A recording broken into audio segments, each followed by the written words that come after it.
जय हिंद साथियों, भव्या क्लासेस के एजुकेशनल प्लेटफॉर्म पर आप सबका एक बार फिर से हार्दिक स्वागत। पिछली क्लास में हमने हमारा दूसरा प्रश्न किया था। आज हम हमारी क्लास के अंदर तीसरा और चौथा दो प्रश्न करने वाले हैं। ये तीसरे और चौथे प्रश्न भी पहले वाले के जैसे ही हैं, इसमें भी लैंग्वेज बेस है। अब आपको देखना है इसको करना कैसे है, तो ध्यान से सुने। बढ़ते हैं हमारे इस प्रश्न की तरफ। क्या कह रहा है? ऐसी दो संख्याएं ज्ञात कीजिए, ऐसी दो संख्याएं ज्ञात कीजिए जिनका योग आपको दे रखा है 27। दो संख्या, तो जैसे जैसे प्रश्न पढ़ते हैं वैसे वैसे सॉल्व करते हैं तो आपको करने में आसानी होगी। तो देखें, माना दो संख्या बोला तो प्रथम संख्या बराबर हम x मान लेते हैं, तो द्वितीय संख्या 27 माइनस x होगा। क्यों? पिछली क्लास में भी बताया कि दो संख्याओं का अगर योग अगर आपको दे रखा हो तो एक को x मानने पे दूसरे उसमें से घटा के लिखनी होती है। अब उन्होंने बोला हमारे पास दोनों आ गई। अब वो बोलते हैं उनका गुणनफल 182 है, यानी कि हम अब प्रश्न के हिसाब से अगर बात करें प्रश्नानुसार, तो क्या कह रहा है? x का गुणा 27 माइनस x से करोगे तो 182 आएगा। x को 27 से गुणा किया 27x, x को x से गुणा किया x स्क्वायर बराबर 182। अब हम इनको उधर ट्रांसफर करते हैं तो x माइनस का उधर जाके प्लस का होगा, ये प्लस का है जो माइनस का होगा, और 182 ऑलरेडी अपनी जगह पर है, तो यहाँ पे एक तरफ क्या हो जाएगा? 0। अब वही सवाल कि इनके आपको क्या करने, दो टुकड़े करने। तो ध्यान से सुने, अगर आप थोड़ा सा सोचें कि 13 का स्क्वायर कितना होता है? 169, तो क्यों नहीं हम 13 का 169 होता है उसी के अंदर 13 और जोड़ दें। तो यहाँ पे क्या हो जाएगा?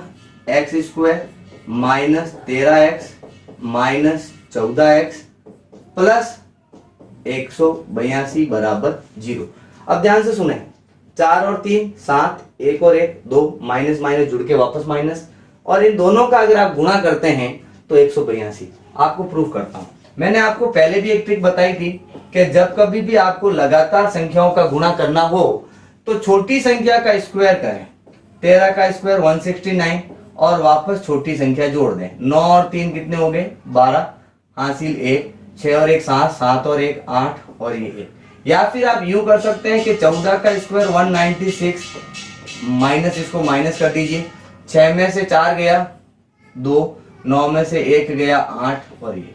तो आप चाहे जैसे गुणा कर सकते हैं, दोनों सही हैं। अब हमारे पास ये एक अलग, ये अलग, इसमें x कॉमन लेने से x माइनस 13 बचेगा, x माइनस 13 बचेगा। देखें क्या बचेगा यहाँ पे? x कॉमन लिया तो x माइनस 13, देखें x माइनस 13। यहां आप 14 कॉमन ले लीजिए तो x माइनस प्लस माइनस 14 का भाग दीजिए, 14 एकम 14, पीछे 4 बच गया तो 14 तिया 42। यहां x माइनस 13 और दूसरा हो जाएगा x माइनस 14 बराबर 0। तो एक बार x माइनस 13 को 0 कर दीजिए और एक बार x माइनस 14 को 0 कीजिए, तो x की वैल्यू आई यहाँ पे कितनी? 13, और यहाँ x की वैल्यू आएगी 14। यानी आपको जो दो संख्याएं पूछी जिनका योग 27 है और गुणा 182 है, तो गुणे का प्रूफ तो यहाँ कर ही दिया, और योग आपको पूछा था दोनों का, तो योग भी आप देखो 13 प्लस 14 दोनों मिलकर कितनी हो रही है? 27। यानी हमारा प्रश्न का आंसर सही है। तो इस प्रकार हमारा तीसरा प्रश्न हुआ। अब बढ़ते हैं हमारे अगले प्रश्न में। देखें अगला प्रश्न क्या है। अगला प्रश्न कह रहा है दो क्रमागत धनात्मक पूर्णांक। ध्यान से सुनना, यहां बोला है क्रमागत, यानी कि दो लगातार संख्या है। तो लगातार संख्या है तो हम लोग मान लेते हैं प्रथम संख्या। माना, आपको मानना यानी एज्यूम करना, माना प्रथम संख्या क्या? x, तो दूसरी संख्या होगी x प्लस 1। क्योंकि गणित के अंदर जब भी हम एक संख्या के बाद जस्ट अगली संख्या लेते हैं तो प्लस 1 करते हैं और पिछली संख्या के लिए माइनस 1 करते हैं, लेकिन हमें तो यहाँ पे धनात्मक बोला है, यानी कि बढ़ते हुए क्रम में हमें लेनी है। अब ये क्या कह रहा है, आगे पढ़ते हैं, जिनके वर्गों का योग, तो ध्यान से सुने, प्रश्न के अनुसार हमारी कंडीशन लग जाएगी। प्रश्नानुसार x का वर्ग और x+1 का वर्ग योग आपको कह रहा है 365 है। तो x का स्क्वायर तो x स्क्वायर ही रहेगा, यहां हो जाएगा x square plus 2 into x into 1 और प्लस 1 का स्क्वायर बराबर 365। यहां हमने क्या किया, यहां पे दे रखा था x+1 का होल स्क्वायर। तो आपको याद होगा मैंने जब फॉर्मूले बताए तो लिखा था a प्लस बी का होल स्क्वायर जो है a square plus 2ab plus B square होता है। तो यही फॉर्मूला हमने यहाँ पे काम में लिया।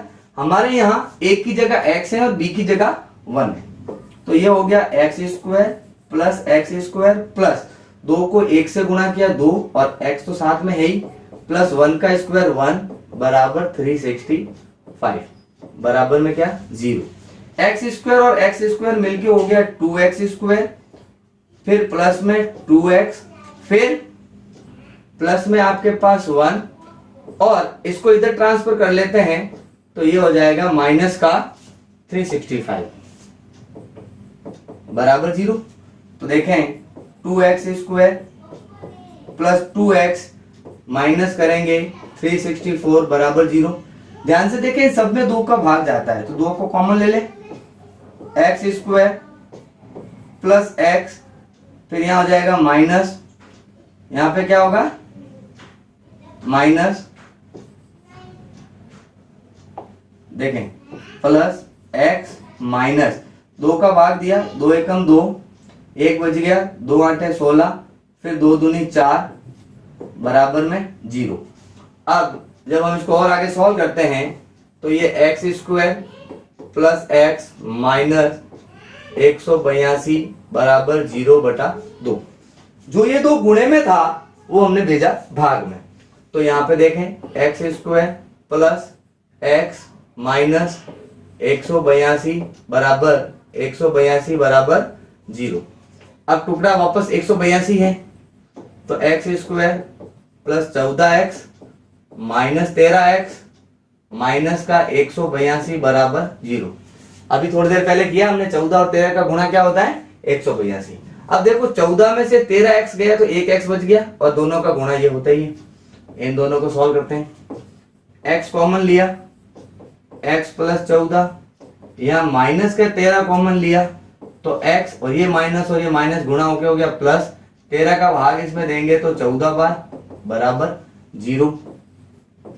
एक हो गया x प्लस 14 और एक हो गया x माइनस 13 बराबर 0। तो एक बार x प्लस 14 को 0 कर दीजिए और एक बार x माइनस 13 को 0 कर दीजिए। तो यहां x बराबर आ जाएगा माइनस का 14 और यहां x बराबर आ जाएगा 13। तो माइनस की संख्या तो हमें लेनी नहीं है, हमें लेनी है प्लस की। तो हमारा जो फर्स्ट नंबर है वो होगा 13 और जो सेकंड नंबर है वो 13 प्लस 1, हमने मान रखा है 13 प्लस 1 तो वो हो जाएगा 14। यही आपका क्या होगा आंसर। तो इस प्रकार हमने हमारा अगले दोनों सवाल कर लिए और तीसरा और चौथा सवाल खत्म होने के बाद हमारे इस प्रश्नावली में 2 सवाल और बचेंगे जो हम अगली क्लास में आपके साथ करेंगे। तो उम्मीद करता हूं आप सबको समझ में आया होगा। प्लीज आप हमारे वीडियोस को पूरा देखें क्योंकि मैं हर एक सवाल को पूरा डिटेल में करवाता हूं और बहुत ही स्लो, बहुत ही अच्छे मेथड से जो आपकी किताब के अंदर दे रखा है ऑथेंटिक मेथड है, मैं वही करवाता हूं। कोई शॉर्ट ट्रिक नहीं, कोई अलग से छोटा मोटा नहीं करते हैं, सीधा सीधा स्टेप बाय स्टेप हम सॉल्व करते हैं। आप प्लीज इसको देखें और स्टेप बाय स्टेप रोक के अपनी कॉपी में लिखें। और दूसरी चीज, इसको बिना देखा देख करने की कोशिश करें। अगर आप कहीं भूल जाते हैं, कहीं डाउट हो जाता है, फिर से देख लें, कोई प्रॉब्लम नहीं है। फिर से देखेंगे, आपको कोई प्रॉब्लम नहीं है, उसमें कोई पैसा नहीं लगेगा। लेकिन अगर आप देखेंगे तो आपका रिजल्ट में 100% श्योर है 5 से 10% का इंक्रीज आपको जरूर मिलेगा। और मैंने पहले ही कह रखा है, अगर आप रेगुलर स्टडी करते हैं, मैं ये नहीं कहता कि आपको रोज 10 घंटे 15 घंटे पढ़ना है, लेकिन अगर आप रोज के 2 घंटे भी कंटिन्यू पढ़ते हैं तो आप एक चीज सोचें, पूरे महीने में आप 2 घंटे को अगर 30 से गुणा कर देते हैं, आप 60 घंटे आप मैथ्स पढ़ लोगे। 60 घंटे मैथ्स पढ़ लोगे। तो मैं तो रोज का वैसे भी 15 से 20 मिनट की क्लास लेता हूँ, तो आप आराम से अपने क्वेश्चन सॉल्व करें और बाकी सब्जेक्ट को पढ़ते रहें। बहुत जल्द आपके लिए इसमें दूसरे सब्जेक्ट भी स्टार्ट करेंगे। जैसा कि आपने देखा कि अभी हमने इंग्लिश की क्लास स्टार्ट की, उसका बहुत अच्छा रेस्पॉन्स आया, अब उसको कंटिन्यू किया जाएगा। 2 दिन पहले देखा गया कि उसका रेस्पॉन्स कैसा आता है, अब हम उसको कंटिन्यू करेंगे और कभी नहीं रुकेगी, वो नॉन स्टॉप चलेगी। तो आप हमारे इंग्लिश ग्रामर की क्लास को भी अटेंड कीजिए और मैथ्स तो आप कंटिन्यू कर ही रहे हैं। तो बहुत जल्द मिलेंगे अगले वीडियो में अगले प्रश्नों के साथ। तब तक के लिए जय हिंद, जय भारत।